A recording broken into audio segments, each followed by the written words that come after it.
ዛሬ አዶናይ ብርሃነ ኃይለ ሚካኤል የተባለ ተጠርጣሪ በፖሊስ ቁጥጥር ስር መዋሉ ተገልጿል። አምስቱ ተጠርጣሪዎች በቁጥጥር ስር በዋሉበት የወንጀል ጉዳይ ጋር በተያያዘ ነው በቁጥጥር ስር ያዋልኩት ሲል ፖሊስ ገልጿል።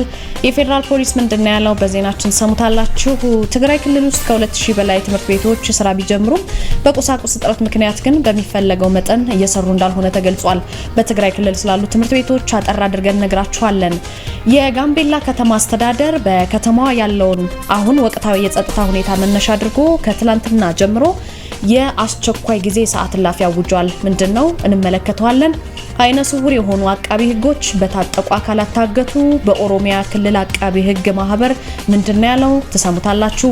ኢሰመኮ የመብት ጥሰትን ለመከላከል በሁሉም ክልሎች በሚገኙ ቅርንጫፎቹ ባለሙያ መመደቡን አስታውቋል። እንደምንላችኋል አሃዱ ኒውስ ኤንድ ፖለቲክስ የናንተ ዩቲዩብ ቻናል ነው። ከዚህ በመቀጠል አጠራ አድርጌ ለዛሬ ያዝናቸውን አዳዲስ መረጃዎችን ብቻ አቀርብላችኋለሁ። የመጀመሪያው ዜናችን አዶናይ ብርሃነ የተባለውን ግለሰብ ይመለከታል። ናርዶስ አለማየሁ ነኝ። ሰብስክራይብ ማድረጋችሁ እንዳትረሱ። ወደ ቀዳሚ መረጃ እናልፋለን። ስታንዳርድ የጉዞ ወኪል ታላቅ መንፈሳዊ ጉዞ ወደ ቅድስት ሀገር ኢየሩሳሌም በታላላቅ አባቶችና ካህናት እንዲሁም በታዋቂ ዘማሪያን ታጅበው ጌታችንና መድኃኒታችን ኢየሱስ ክርስቶስ ከተወለደባት ቤተልሔም፣ የተጠመቀባት ዮርዳኖስ ባህር፣ ያደገበት ናዝሬት፣ የተሰቀለበትን ቀራንዮን እንዲሁም ሌሎች መንፈሳዊ ቦታዎችን እናስጎበኞታለን። በኢየሩሳሌም ለእኩለ ጾም፣ ለትንሣኤ፣ ለዳግማዊ ትንሣኤ፣ ለዕርገት፣ ለጰራቅሊጦስ፣ ለደብረ ታቦር፣ ለመስቀል እንዲሁም ለልዳ ጊዮርጊስ ለጉዞ በምዝገባ ላይ ነን። ያለን ቦታ ውስን ስለሆነ ፈጥነው ይመዝገቡ። ለመስተንግዶው እንዳያስቡ ባለ 4ና 5 ኮከብ ሆቴል ከዘመናዊ ባስ ጋር ተዘጋጅተው ይጠብቆታል። አድራሻ ቦሌ መንገድ ናይል ሶርስ ህንፃ 3ኛ ወለል ላይ ቢሮ ቁጥር 307። ለበለጠ መረጃ በ0911 23 66 18 ይደውሉ።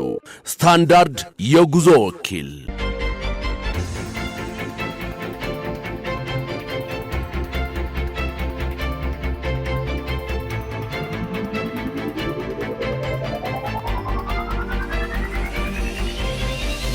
በትናንትናው ዕለት አዶናይ ብርሃነ የተባለውን በማህበራዊ ሚዲያ ላይ ብዙዎቻችሁ የምታውቁትን ግለሰብ ፖሊስ መያዙን አስታውቋል። ይህን ግለሰብ ይዤዋለሁ ሲል ነው የፌደራል ፖሊስ ያወጣው መግለጫ የሚያሳየው። አምስቱ ተጠርጣሪዎች በቁጥጥር ስር በዋሉበት የወንጀል ጉዳይ ጋር በተገናኘ ነው በቁጥጥር ስር ያዋልኩት ብሏል ፖሊስ። የኢትዮጵያ ፌደራል ፖሊስ እንግዲህ አዶናይን በቁጥጥር ስር አውሎ ምርመራ እንደጀመረ ነው የገለጸው። አዶናይ ብርሃነ በቁጥጥር ስር ሊውል የቻለው ከኢትዮጵያ ሕዝብ ባህል፣ ሃይማኖት፣ ስነ ምግባር በተቃራኒ በህዝብ ዘንድ ተቀባይነት የሌለውን አስነዋሪ አለባበስ ለብሶ በአደባባይና በቴሌቪዥን ስርጭት የታዩ 5 ተጠርጣሪዎች በቁጥጥር ስር በዋሉበት በዚህ ወንጀል ወይም ከዚህ ወንጀል ጋር በተገናኘ ነው ብሏል ፖሊስ። እውቅናና ገንዘብ ለማግኘት ብቻ በማሰብ በሚዲያዎችን ኃላፊነት በጎደለው አኳኋን እየተጠቀሙ በተለይ ወጣቱ ትውልድ በመልካም ስነ ምግባር ተቀርጾ ሀገሩን የሚጠቅሙ ተግባራትን እንዳያከናውን እንዳይሰራ፣ በተቃራኒው በትውልዱ ላይ ርካሽ ባህል ለመጫን የሚደረገው ተግባር ለመከላከል የጀመርኩትን ምርመራ ጠናክሬ እቀጥላለሁ ብሏል ፖሊስ። በዚህ መሰረት በትላንትናው ዕለት በቁጥጥር ስር ውሏል። ትግራይ ውስጥ ከ2000 በላይ ትምህርት ቤቶች ስራ ቢጀምሩም በቁሳቁስ እጥረት ምክንያት ግን በሚፈለገው መጠን እየሰሩ እንዳልሆኑ ተገልጿል። በትግራይ ክልል በሰሜኑ ጦርነት እንግዲህ የወደሙትን ጨምሮ 2194 ትምህርት ቤቶች ዳግም ቢከፈቱም የትምህርት ቁሳቁሶች ባለመካተታቸው ምክንያት ተማሪዎችን በብቃት እያስተማሩ አይደለም ሲል ነው የክልሉ ትምህርት ቢሮ ያስታወቀው። ቢሮ እንግዲህ የወደሙ በጦርነቱ የምታስታውሱት ጦርነት በዚህ የወደሙ የትምህርት ቁሳቁሶች ካለመታካታቸው በተጨማሪ ግን ለወራት ያልተከፈለው የመምህራን የደሞዝ ጥራት ያለው ትምህርት እንዳይሰጥ እንቅፋት ሆኖብኛል ብሏል።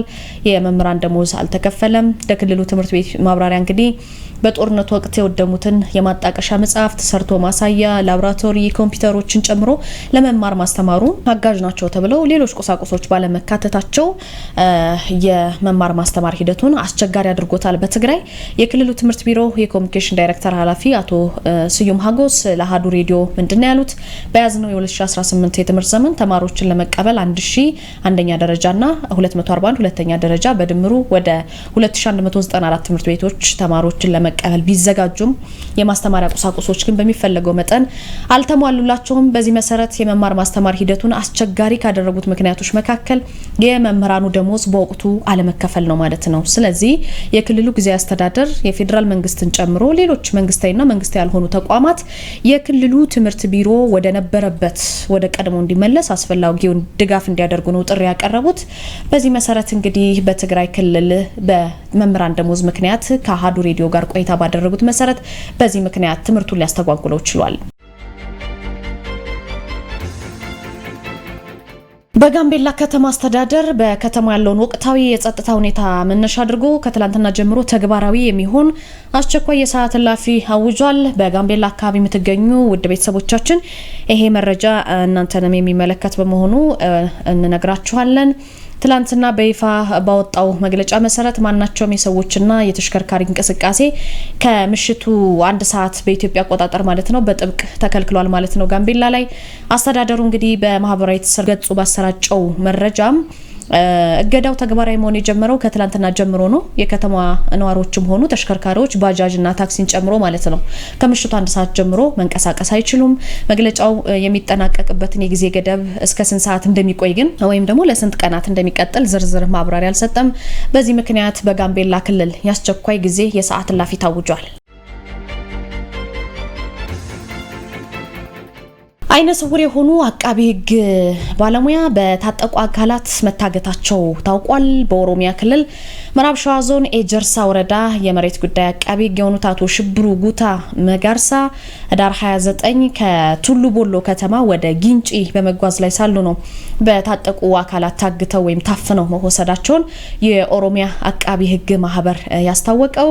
ማህበሩ ትላንትና ባወጣው መግለጫ ምንድነው ያለው? የመሬት ጉዳይ አቃቢ ሕግ የሆኑት አቶ ሽብሩ ጉታ አይነ ስውር ናቸው። አይነ ስውር መሆናቸውን ገልጸው ለዚህ አደጋ የተዳረጉት ደግሞ ምዕራብ ሸዋ ዞን ባጮ ወረዳ የሚገኙትን ወላጅ እናታቸውን ጠይቀዋቸው ወደ ዳንዲ ወረዳ በመመለስ ላይ ያሉ ነው ይሄ ጉዳይ ተፈጸመው።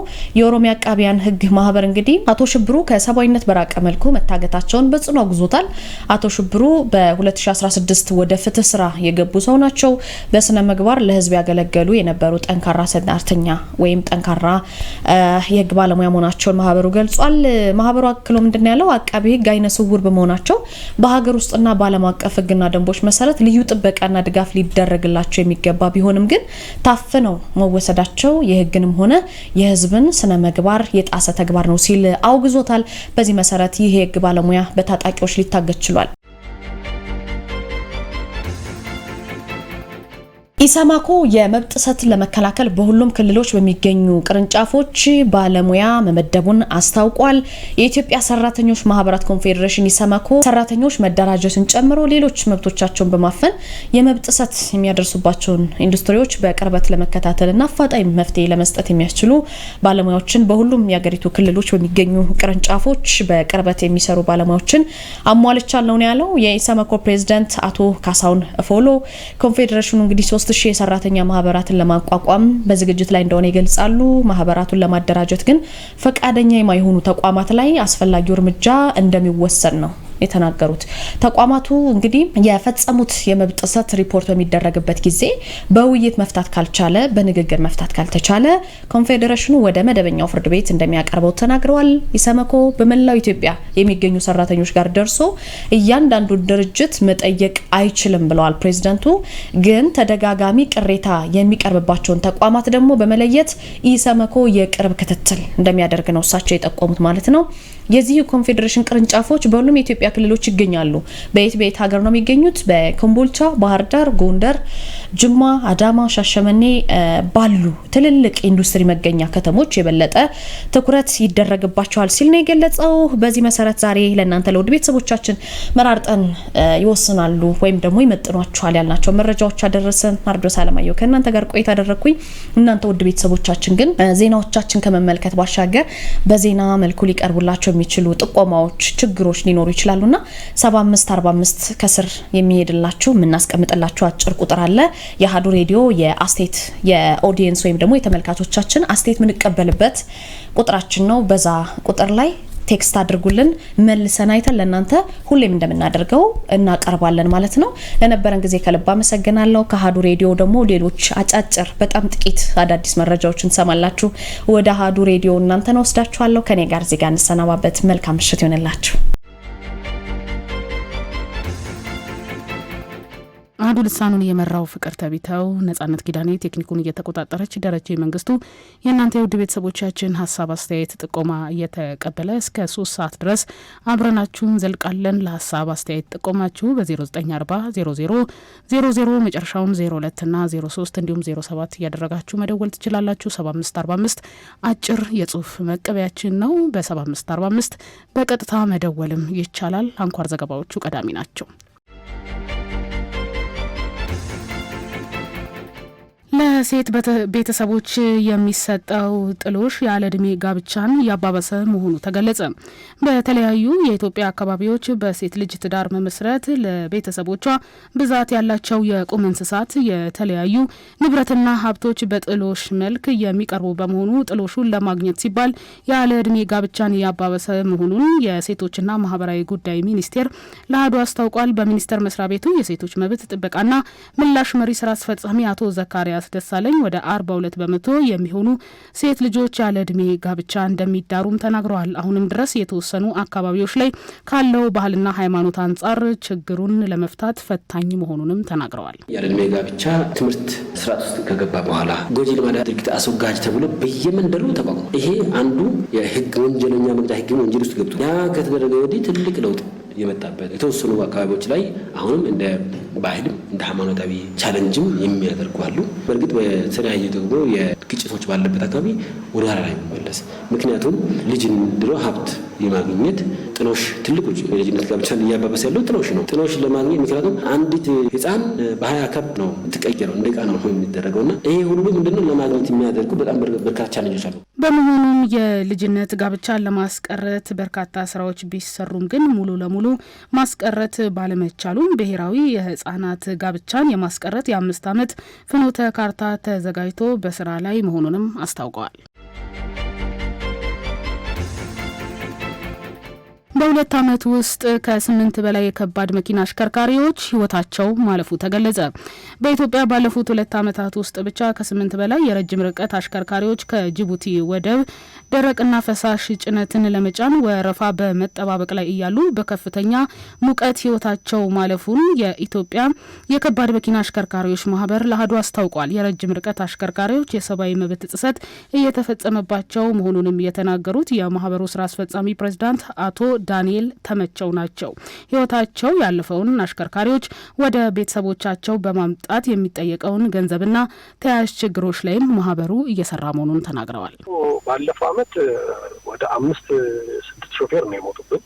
አሁን ደግሞ ከእንደገና በዚህ አመት ራሱ 2-3 ሰው ሞቷል። በሙቀት ማለት ነው። ምን ማለት አንድ ከደረቅ ጭነት አንድ ከፈሳሽ እዛው በተኙበት፣ አንደኛው ታሞ ሆስፒታል ገብቶ ነው ደረቅ እንትን፣ ሁለተኛው ግን እዛው በተኛበት ነው ሞቶ ጧት የተገኘው። ያው አስከሬኑም ደግሞ እዛው የመፍረስ ሁኔታ ስለሚያጋጥመው ያው አመራሮቻችን በእኛ አባሎች እዛው በዕለቱ በተገኙት የኛ አባሎች ተረባርበው ርብርብ ተደርጎ የሚከፈለው ክፍያ ተደርጎ ወደ ሆስፒታል አስከሬናቸው ማድረቂያ ይደረግና ፕሮሰሱን ጨርሶ ወደ ሀገር ቤት ሊመለስ ይደረጋል ለቤተሰቦቻቸው እንዲቀሩ። አለበለዚያ ግን እዛው የቀሩም ሰዎች አሉ ወንድሞቻችን እዛው አካላቸው ፈርሶ እዛው የተቀበሩበት ሁኔታም አለ።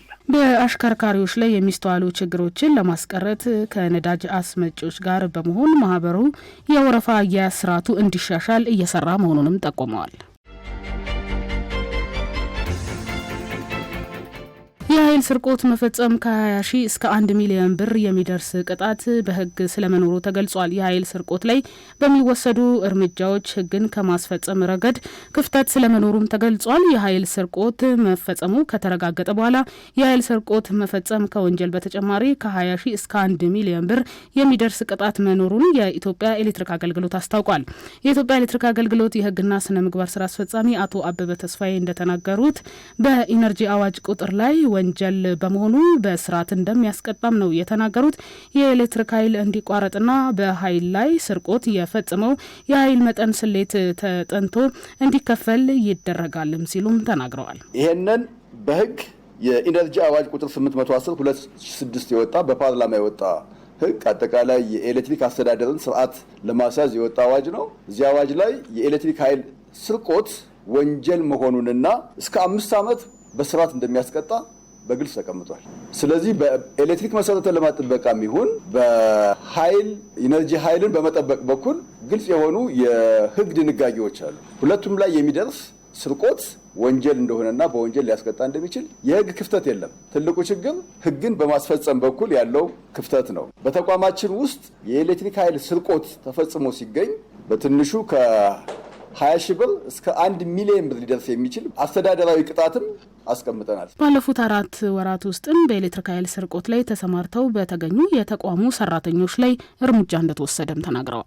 ከባለሙያዎች ጋር የእጅ መንሻ ጉቦ በመቀበል ስርቆቱን የሚሸፍኑ ባለሙያዎች እንዳሉ በተጨባጭ ደርሰንበታል። ስለዚህ የእኛ ባለሙያዎችም በተለያየ መልኩ ከዚህ ድርጊታቸው አንዳንድ ባለሙያዎች ናቸው ይህን የሚሰሩት።